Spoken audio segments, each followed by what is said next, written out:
Continuamos aquí en Poder Pensar, recibiendo al ministro de Desarrollo Social, Daniel Olesker, para hablar, entre otras cosas, de algunas cifras que el ministro presentó en el Consejo de Ministros sobre lo que ha sido la evolución de las políticas sociales y algunos indicadores fundamentales de la sociedad uruguaya. Gracias por acompañarnos. No, gracias a usted por invitar. Usted me hacía una precisión allí fuera de cámaras, que algunos datos tienen que ver del 2004 al 2013 y otros del 2006 al 2013. Explíquenos un poco cómo es esto. La encuesta de hogares, que es la base de datos, es 2006 en adelante, porque en el 2006 se incorporan todo el país, o sea, las poblaciones de menos de 5.000 habitantes que no estaban en la encuesta de hogares anteriores. Entonces, en el mercado de trabajo tomamos 2004, pero las cifras son de las ciudades de 5.000 habitantes y más. Lo que pasa es que en la tasa de empleo y desempleo no hay gran variación con incorporar o no incorporar las poblaciones de menos de 5.000 habitantes. En cambio, en pobreza, salud y educación, como son indicadores muy sensibles a la expansión a todo el país, utilizamos a partir del 2006, que es cuando la encuesta de hogares se hace a todo el país, incluido las ciudades de menos de 5.000 habitantes, que recordemos involucran más o menos un 20% de la población, que están en ciudades de 5.000 habitantes y menos. Claro, Olesker, pasamos repasando algunas de esas cifras que usted manejó, por lo menos algunas que han trascendido en la prensa. Se habla de 235.000 puestos de trabajo más que en el 2004. También se dice por allí 80.000 desocupados menos, 400.000 personas más cotizando en el BPS. Esos son los números gruesos. Esos son los números gruesos. Eso significa, o sea, cuando uno mira punta a punta, lo que muestra es que en el mercado de trabajo hubo una expansión muy fuerte del empleo, muy fuerte del empleo. En realidad, la cifra ajustada con los nuevos encuestas son 311.000 puestos de trabajo, 80.000 personas menos desocupadas y los 230.000 restantes de los puestos de trabajo que se crearon y no bajó la desocupación, fue gente que estaba fuera del mercado de trabajo, básicamente mujeres y jóvenes que estaban, no salían a buscar trabajo porque no lo conseguían, que ingresaron. Y por otro lado, cuando ustedes ven la cifra así, hay mucho más aumento de la cotización formal que de los puestos de trabajo. El desempleo de los jóvenes sigue siendo alto de cualquier manera, ¿verdad? El desempleo de los jóvenes sigue siendo entre más o menos un 16% contra un 6,5% que es el de todos, y sobre todo el desempleo joven más importante es el de los jóvenes más pobres, digamos, ¿no? Pero decía que el otro dato importante en el mercado de trabajo es que los puestos de trabajo formales aumentan mucho más que los puestos de trabajo. Entonces uno se pregunta, ¿qué pasó allí? Bueno, lo que pasó fue que los 300 y tantos mil nuevos puestos de trabajo se formalizaron, pero muchos puestos de trabajo que estaban en negro, que estaban informales, se formalizaron. En Uruguay en 2004, 1 de cada 2 trabajadores era formal y 1 de cada 2 trabajadores era informal, más o menos 53 y 47%. Hoy la tasa de informalidad es apenas el 24%, o sea, 1 de cada 4 es informal. ¿Dónde quedan esos informales? ¿Qué es lo que sabe el gobierno de esa gente? Bueno, si uno mira esos informales, todavía quedan fundamentalmente si lo miramos por sector de actividad, en rurales, que pasaron de 20% de formalidad a 50%, pero todavía sigue habiendo un 50% que no está, doméstico, en el comercio, sobre todo en el interior del país, y si lo miramos por tamaño, fundamentalmente en las empresas de menos de 5 ocupados. O sea, por ramas, son estas ramas que comentaba, por tamaño de empresa, básicamente en los de menos de 5 ocupados. Otro de los datos que usted manejó fue 732.000 personas salieron debajo de la línea de pobreza y pasaron por encima de esa línea en ese periodo, ¿verdad? Por allí hay quienes han planteado, bueno, en esos 732.000 que se habla, son personas que salieron de la pobreza, pero buena parte de esa reducción es ficticia porque se incluye como ingreso el haber ingresado al FONASA a las familias, que eso en realidad no es dinero que le ingresó a la gente a su bolsillo. ¿Qué responde eso? Bueno, 2 cosas respondo. La primera es que esto ya lo contestamos a los legisladores que plantearon esto en un informe que hizo el INE. Desde el punto de vista metodológico, nosotros no innovamos con eso. El DICE ya se incorporaba en la encuesta de hogares como ingreso imputado.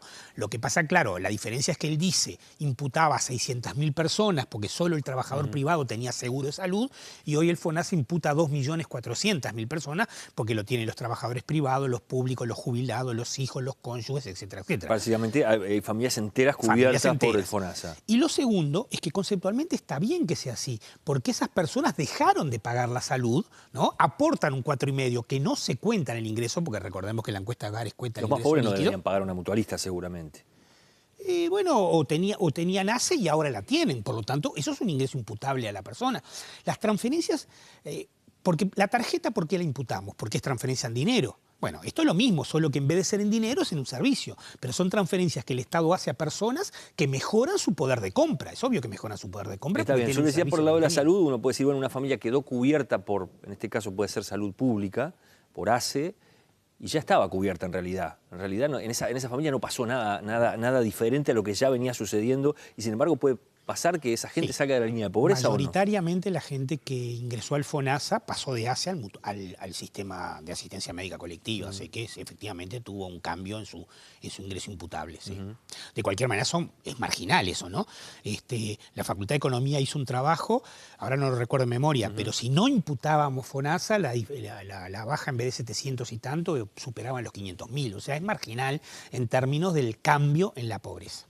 Estaría bueno explicar un poco a la gente cómo se calcula esa línea imaginaria de la pobreza y los que están por encima y los que están por debajo de la línea, ¿no? Bueno, la línea de pobreza se calcula sobre base de una canasta básica alimentaria que es una canasta relativamente homogénea en toda América Latina, que se calcula proteínas, vitaminas, calorías de subsistencia, digamos, y eso da un valor. Por ejemplo, en Montevideo eso da unos 2.300 pesos per cápita. ¿No incluye servicios? No, ahí voy. Eso es la canasta básica alimentaria.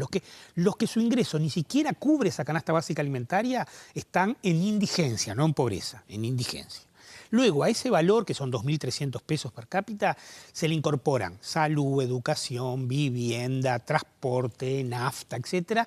Y eso da para Montevideo una línea de pobreza de 9.000 pesos per cápita. De 2.300 se eleva a 9.000. Entonces, pongamos un hogar de 4 personas, eso da unos 30.000 pesos de ingreso para llegar a la línea de pobreza. Es una línea... Si no ingresan esos 30.000 pesos a ese hogar, líquidos, esa familia está por debajo de la línea de pobreza. Si tiene dos, si son 4, si son 3 es 25.000 y así sucesivamente. Entonces, ¿qué fue lo que pasó entre 2004 y 2013? ¿Por qué muchos hogares pasaron esa línea? Básicamente lo que muestran los números es que el aumento de esos ingresos se constituyó de dos grandes variables. Una fueron las transferencias monetarias del Estado, aunque estas, que son 3.000 o 4.000 pesos para un hogar, no alcanzan para salir de la línea de pobreza, y la explicación central está en el incremento del salario. Por ejemplo, los sectores que tenían salarios más bajos, como cajero de supermercado, cadete de tienda, rural, doméstico, multiplicaron por 1,5 veces su salario. Y entonces, claro, hoy, vamos a suponer un hogar de un cajero de supermercado y de una profesora docente. Hoy, ellos dos, en el 2004 estaban muy por debajo de la línea de la pobreza y hoy, si tienen un hijo, con sus 2 ingresos superan la línea de pobreza. Está claro. Se ha planteado por allí también de que la creación de puestos de trabajo que el gobierno ha argumentado, el Ministerio de Desarrollo lo ha destacado, en este tiempo tiene mucho que ver, lo ha dicho por ejemplo la diputada Analía Piñeirúa, se crearon 39.000 cargos públicos, dice ella. Bueno, voy a explicarlo esto un poquito detenidamente. Ella dice que es la mitad de los desocupados que bajaron, ¿no? 39 y 80.000. Sin embargo, esos 39, no se puede comparar empleados con desempleados, porque como expliqué hoy al comienzo, el número de empleos que se creó sirvió para bajar desocupación y para ingresar nuevos contingentes al mercado de trabajo. Los 39.000, si esa es la cifra, yo no tengo ahora en memoria la cifra de empleos públicos, hay que compararlo con los 311.000 puestos de trabajo que se crearon. Por lo tanto, la afirmación es que efectivamente, aún habiéndose creado este número de empleos públicos, el grueso del empleo se creó en el sector privado, lo cual además para cualquier persona que trilla el Uruguay sabe que en los supermercados hay mucha más gente, que en la construcción hay mucha más gente, que hay muchos lugares más gente. Yo voy a decir, yo soy profesor titular de Economía Laboral, digamos, en la facultad.